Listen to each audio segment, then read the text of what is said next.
Hi guys, it's Christy Blake. It's almost Christmas. I just wanted to say hello and make a quick video. So my name's Christy Blake. I'm a post-VSG patient, post-op VSG patient. I had surgery on June 19th, 2013, and I am 2013. That's like 3.5 years ago. 2.5 years ago. I don't even know. Anyways, my surgery weight was 250 and my highest was 260 plus. And my lowest was 180. I got down to 180 and then I've regained up to 229. And then I started my keto journey about 3 months ago. So I'm on week 12. And I've lost, last week I think, actually I didn't watch my video from last week. I don't remember if I was 209 or 208, but this week I'm 208. And so yeah, I've lost no weight this week. I think I was 208 last week too. But that's fine. I am not focused right now. It's Christmas, it's crazy, and yeah, let's talk about that. But I've lost 21 pounds so far, so I'm super excited about that. And I have a few reasons why I think I have not lost so much this week, because I've been kind of consistently losing about 2 pounds a week. But the things that have changed, so I've thought about that, like what has changed and why haven't I lost weight this week? And number one answer, ding, ding, ding, is I have not been tracking. So I can actually tell you that when I started to gain, or when I started to maintain, after I had VSG surgery, it was about January.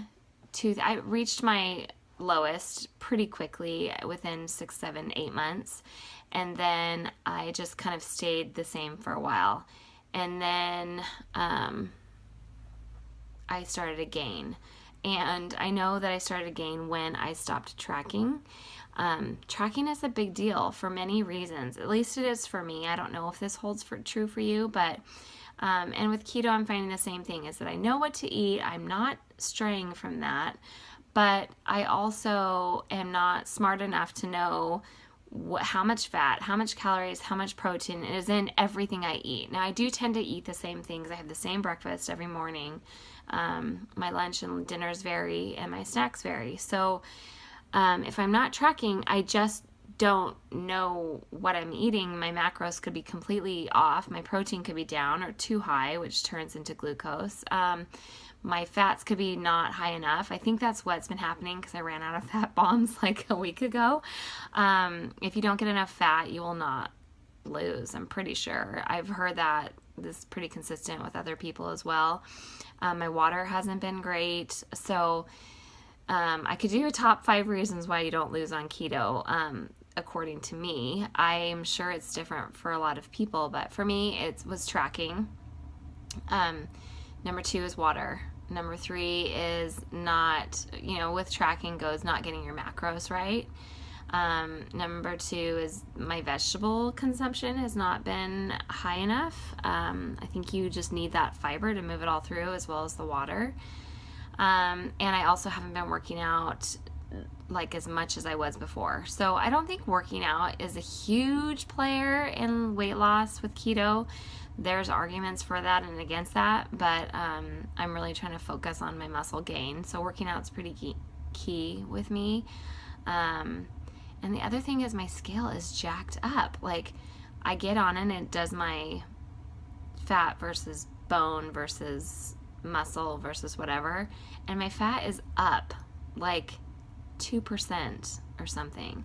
So I think that's weird. I feel like my scale could be broken, or it's totally right and I'm doing something weird wrong, because my fat was going down for a while and now it's back up. So I don't know if it can happen that fast in like a week. Anyway, so that's kind of where I'm at. It's Christmas. I am planning to go off for Christmas Eve. The rest of the time I can totally stay on. All my parties I've stayed on.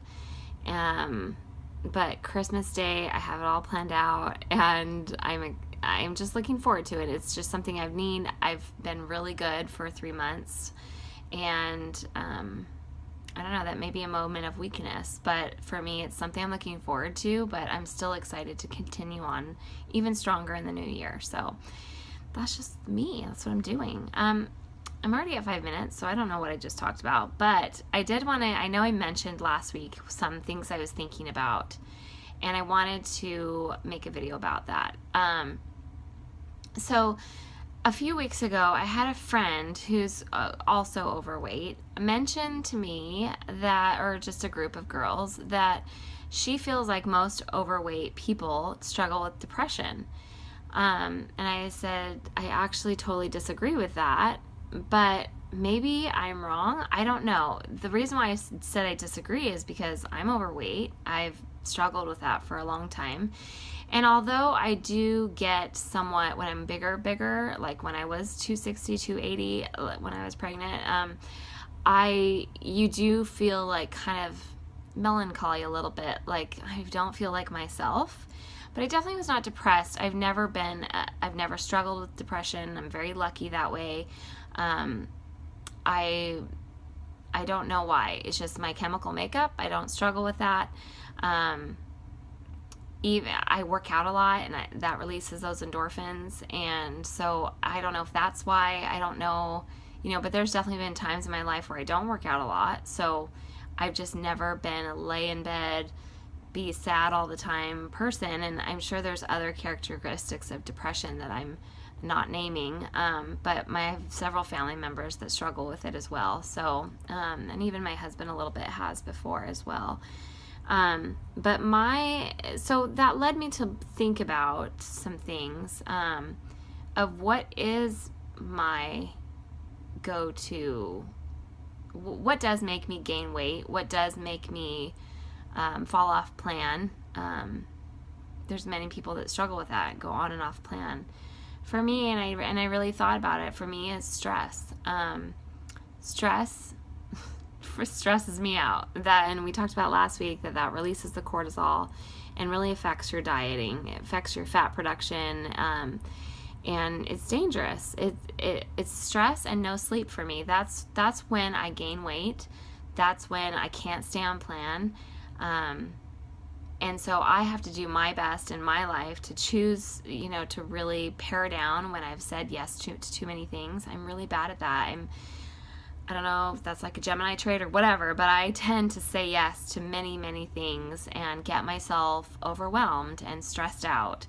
And that is my downfall. So I think as we start this new year, I just wanted you guys to step back and take a moment and think about your crutches and your the things you struggle with and the things that make you gain weight, the things that block you from that success and those happy feelings, and to evaluate, and then to think about what you can do to not go through those things. For me, it's like life balance. Like I've said, next year my plate is full. I am not saying yes to any more contract work. I'm full.